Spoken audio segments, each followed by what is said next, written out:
Feeling alone? Here's why you push people away and how to break the cycle.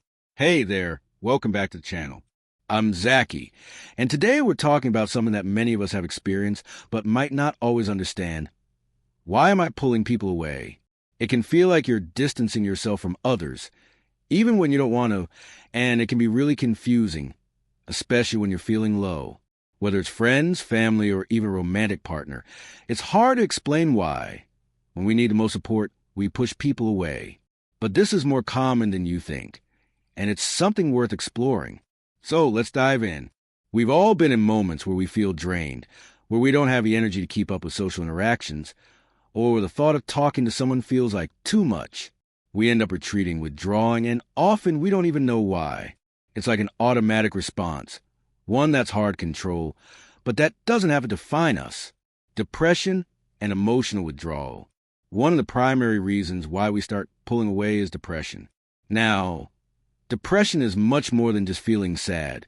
It's a complex condition that affects every part of us. How we think, how we feel, and how we connect with others. When you're depressed, it often feels like you're carrying an emotional weight that makes everything harder, including maintaining relationships.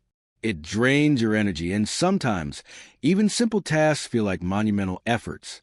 This emotional exhaustion can cause us to isolate. Instead of reaching out for support, we retreat inwardly.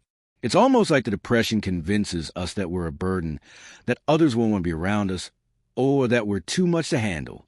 But the truth is, these thoughts are not always accurate. They're a symptom of the illness, not the reality. Depression distorts the way we perceive ourselves and others. It's really important to recognize this distortion. You might feel like you're shutting people out, but in reality, it's the depression making you feel unworthy of connection. And while you might be retreating into yourself, those who care about you are often left confused, wondering what happened and why you're pulling away. Fear of being a burden. Another reason people withdraw during depression is the fear of being a burden. When you're in a low state, it's easy to feel like you're inconveniencing others. It's common to think they've got their own problems. They don't need mine. You might even worry that your friends or family will be frustrated with you for needing help. But here's something crucial to remember. Your loved ones want to be there for you. They care about you and want to support you, even if you don't always feel like it.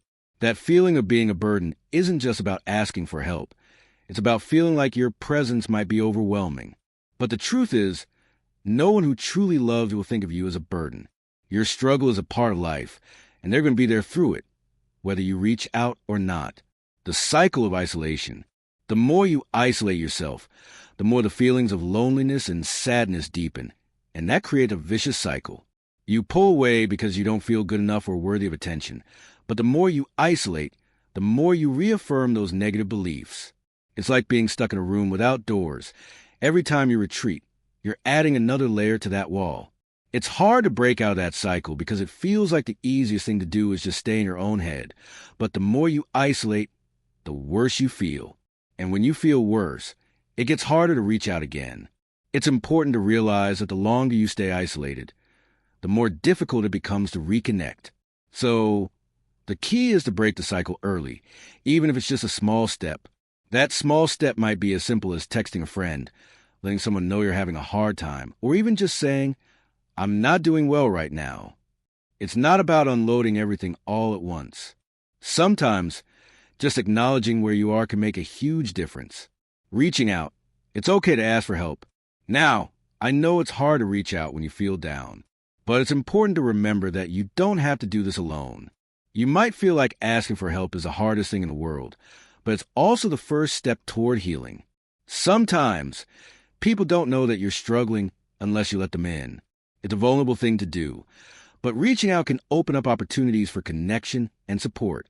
And it's not about explaining everything right away.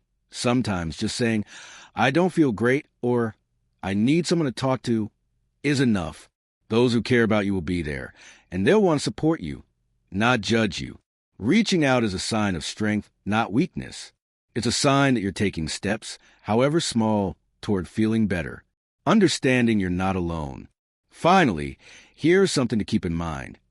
You're not alone in this. It might feel isolating, but the experience of pulling away is shared by many people who are dealing with depression or emotional struggles. It's okay to feel like this, and it doesn't define who you are as a person.